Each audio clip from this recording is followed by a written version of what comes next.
ପଞ୍ଚୁକରେ ଆସିପାରେ ବାତ୍ୟା। ତାମିଲନାଡୁ ଏବଂ ଓଡ଼ିଶା ଉପକୂଳ ମଧ୍ୟରେ ମାଡ଼ ହେବା ଆଶଙ୍କା। ଉତ୍ତର ତାମିଲନାଡୁ ସଂଲଗ୍ନ ଅଞ୍ଚଳ ଉପରେ ସୃଷ୍ଟି ହୋଇଥିବା ଲଘୁଚାପ ପ୍ରଭାବରେ ରାଜ୍ୟର କିଛି ସ୍ଥାନରେ ବର୍ଷା ଜାରି ରହିଛି। ହେଲେ ଆଗକୁ ବଡ଼ ବିପଦ ଆଶଙ୍କା ଦେଖାଦେଲାଣି। ବିଭିନ୍ନ ବିଦେଶୀ ପାଣିପାଗ ସଂସ୍ଥାର ଆକଳନ ଯଦି ଠିକ୍ ହୁଏ, ପଞ୍ଚୁକ ବେଳକୁ ଆସିପାରେ ବାତ୍ୟା। ଏହା ଉତ୍ତର ତାମିଲନାଡୁ ଏବଂ ଓଡ଼ିଶା ଭିତରେ ମାଡ଼ ହେବା ନେଇ ଆକଳନ ମଧ୍ୟ କରାଯାଉଛି।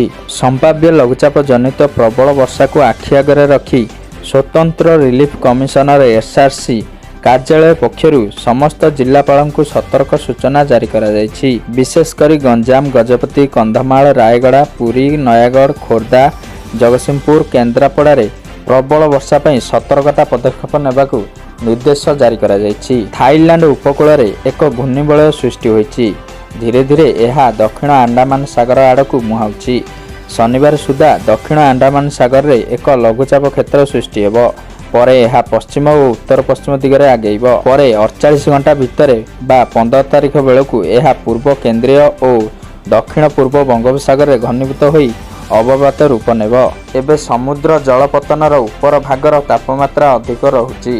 ଏହା ଅବପାତକୁ ଅଧିକ ଘନୀଭୂତ ହେବାକୁ ବଳ ଯୋଗାଇବ। ଆକ୍ୱାଡୋରର ପୂର୍ବାନୁମାନ ହେଲା, ସମ୍ଭାବ୍ୟ ଲଘୁଚାପ ଘନୀଭୂତ ହୋଇ ଅବପାତ ଓ ପରେ ଗଭୀର ଅବପାତ ରୂପ ନେବ। ଏପରିକି ଅଧିକ ବଳ ଜୁଟାଇ ଏହା ବାତ୍ୟାରେ ପରିଣତ ହୋଇପାରେ, ଯାହାକି ପଶ୍ଚିମ ଉତ୍ତର ପଶ୍ଚିମ ଦିଗକୁ ମୁହାଁଇ ଉତ୍ତର ତାମିଲନାଡୁ ଏବଂ ଓଡ଼ିଶା ଭିତରେ ସ୍ଥଳଭାଗ ଛୁଇଁବା ସମ୍ଭାବନା ରହୁଛି। ଆଇଏମ୍ଡି ମଧ୍ୟ କହିଛି, ସମ୍ଭାବ୍ୟ ଲଘୁଚାପ ଘନୀଭୂତ ହୋଇ ଅବପାତରେ ପରିଣତ ହେବ।